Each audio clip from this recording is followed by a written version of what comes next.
चंद्रभागा आणि पुष्पावती या नद्यांच्या संगमावर असणारे विष्णुपद हे पंढरपूर दर्शनामधील एक महत्त्वाचे ठिकाण आहे. बऱ्याच वारकऱ्यांना हे ठिकाण माहीत नसेल, परंतु अस्सल वारकरी विष्णुपदाची वारी चुकवत नाहीत. तर हे विष्णुपद नेमकं आहे तरी कसं? येथे विठुराया एका महिन्याच्या विश्रांतीसाठी का येतात? विष्णुपदाच्या शिळेवरील चिन्हाचं रहस्य काय असेल? जवळच असणाऱ्या ठिकाणी संत जनाबाईला शिक्षा का झाली होती? विष्णुपदाच्या मंदिराला मातीची हजारो घरटी बांधणाऱ्या पक्ष्यांची नेमकी भानगड काय? यासारखे कित्येक प्रश्न आपल्याला पडले असतील. या सगळ्या प्रश्नाचं उत्तर या व्हिडिओमध्ये असणार आहे. तर हा व्हिडिओ शेवटपर्यंत पहा आणि या व्हिडिओला एक लाईक नक्की करा. तर चला आपल्या या प्रवासाला सुरुवात करूयात. पंढरपुरात आलेला प्रत्येकजण पांडुरंगाच्या दर्शनाने समाधानी होतो आणि त्यानंतर सुरू होतो पंढरपुरातील इतर महत्त्वाच्या ठिकाणांचा प्रवास. त्याचपैकी आज आपण जाणार आहोत विष्णुपदला. विष्णुपदला जाण्यासाठी 2 मार्ग आहेत.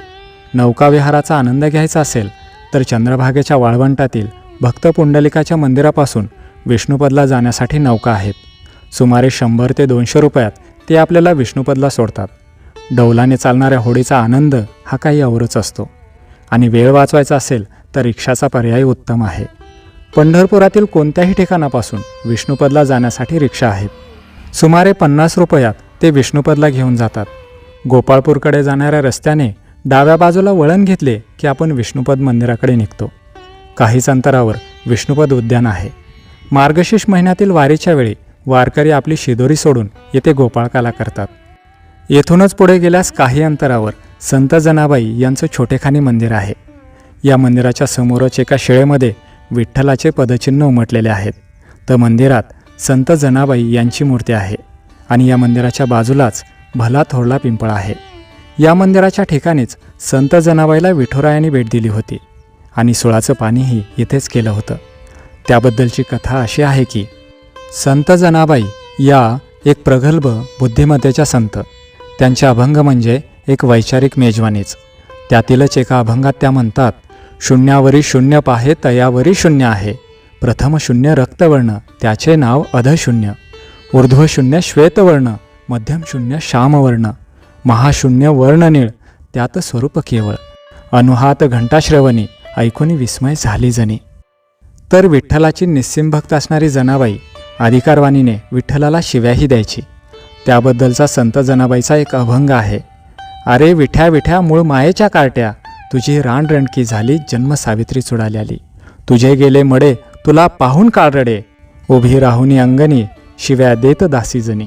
तर अशा या भक्त जनाबाईला विठुराया काम करू लागण्यासाठी यायचा. कधी ताक घुसळू लागायचा तर कधी दळणदळू लागायचा. एके दिवशी विठ्ठलाचे दागिने जनाबाईच्या घरीच राहिले.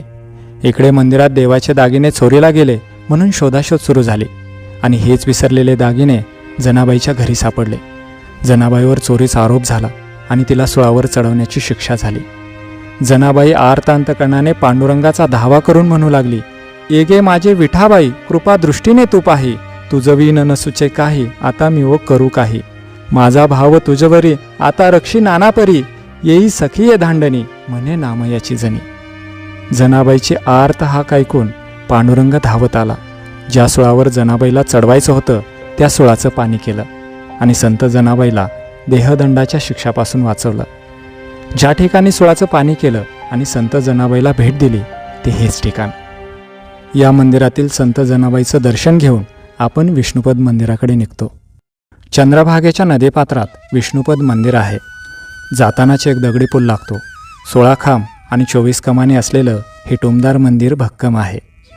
या मंदिरात एका अष्टकोनी शिळेवर वेगवेगळी चिन्हे आहेत.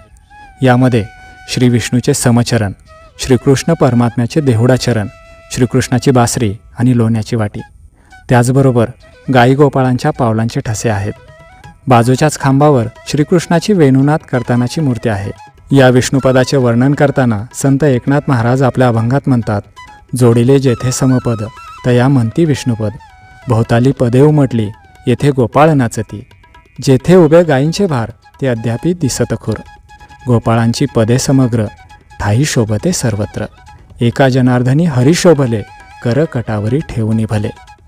या विष्णुपदाच्या ठिकाणी एका लहान मंदिरात नव्याने स्थापन केलेली श्री विष्णूची मूर्ती आहे. तर मंदिराच्या छताला पक्ष्यांची हजारो मातीची घरटी आहेत. या रहस्यमय पक्षाबद्दलची माहिती आपण पुढे पाहणारच आहोत. या अगोदर या विष्णुपदाची निर्मिती कशी झाली याची एक आख्यायिका आहे. एकदा श्रीकृष्णाच्या कक्षेत राधेला पाहून रुक्मिणी माता क्रोधित झाली. मोठ्या क्रोधाने ती रुसून दिंडीरवनात आली. रुक्मिणीच्या शोधासाठी श्रीकृष्ण परमात्मा आपल्या गाईगोपाळाबरोबर या ठिकाणी आले. ते ज्या शेळीवर थांबले होते तेथे त्यांच्या पावलांचे ठसे उमटले. ते आज तागायतपर्यंत येथे आहेत. आणि याच ठिकाणापासून श्रीकृष्ण परमात्माने विठ्ठल अवताराला सुरुवात केली. याबद्दल तुकाराम महाराज म्हणतात, ऐसे विष्णुपद ऐसा वेणुनाद, ऐसा ब्रह्मानंद सांगा कोठे. तुका म्हणे आम्हा अनाथाकारण, पंढरी निर्माण केली देवे. मार्गशीर्ष महिन्यात येथे मोठा उत्सव असतो. याचं कारण म्हणजे चातुर्मासात पांडुरंग परमात्मा आपल्या भक्तांना दर्शन देऊन थकलेले असतात. तोच शिनवटा घालवण्यासाठी मार्गशीर्ष महिन्यात विठुराया येथे विश्रांतीसाठी येतात. चंद्रभागा आणि पुष्पावतीचा संगम, निसर्गरम्य परिसर, पक्ष्यांची केलबिलाट आणि शीतल वारा, अशा या मनोरम ठिकाणी विठुराया तब्बल 1 महिना विश्रांती घेतात. याच काळात गावकरी रोज तर वारकरी सवडीने दर्शनाला येतात. येथे आलेले वारकरी गोपाळकाला करतात. सोबत आणलेली शिदोरी एकत्र करून वनभोजन करतात. शिवाय प्रसाद भोजनात दही पोहे खाण्याला विशेष प्राधान्य आहे. असं म्हणतात, येथे भोजन केल्याने अनेक संवत्सरे दुष्टांना भक्षण केले तरी त्याचा दोष नष्ट होतो. म्हणून तर संपूर्ण मार्गशीर्ष महिन्यात येथे वारकऱ्यांची लगबग असते. या विष्णुपदाविषयी अजून एक कथा सांगितली जाते. ज्ञानेश्वर माऊलींनी आळंदीला संजीवन समाधी घेतली. त्या समाधी सोहळ्याला विठुराया होते. ज्ञानेश्वर माऊलींची संजीवन समाधी पाहून आपल्याला आता भक्त भेटी नाही या विचाराने विठुराया उदास झाले होते. त्यामुळे आळंदीहून आल्यावर त्यांनी पंढरीऐवजी येथेच कित्येक दिवस वास्तव्य केले. अशा या विष्णुपदाच्या जवळच चंद्रभागेच्या नदीपात्रात नारद मुनीचे एक छोटेसे मंदिर आहे. या नारद मुनीची पूजा क्वचितच केली जाते. या मंदिराकडे जाण्यासाठी नौकावाले साधारण 30 रुपये दर आकारतात. आपण नारद मुनीचं दर्शन घेऊन हनुमंतरायाकडे निघतो. विष्णुपदाच्या शेजारीच हनुमंतरायाचं एक छोटंसं मंदिर आहे. चंद्रभागेला पाणी कमी असेल त्यावेळी येथे चालतही जाता येतं आणि पाणी जास्त असेल तर मात्र नौकेने जावं लागतं. आपण हनुमंतरायाचं दर्शन घेऊन पुन्हा विष्णुपदला येतो. विष्णुपदाच्या भोवती आकाशात पक्ष्यांना घेरट्या घालताना बघितलं की कुतूहल वाटायला लागतं. या मंदिराच्या छताला भिंगरी या पक्षाने मातीची हजारो घरटी बांधलेली आहेत. हे पाहून नवल वाटलं नाही तर नवलच. या पक्षाची प्रदेशानुसार कित्येक नावं आहेत. जसं तारवाली, पाकोळी, भिंगरी, लिशरा, माळभिंगरी, कुंभार, लक्ष्मी आणि मातीच्या भांड्यासारखी घरटी बनवतो म्हणून भांडीक. तर इंग्रजीमध्ये याला वायर टेल्ड स्वॅलो असं म्हणतात आणि याचं शास्त्रीय नाव हिरंडोस्मिथी असं आहे. तर कुराणमध्ये याला आबाबिल या नावाची ओळख आहे.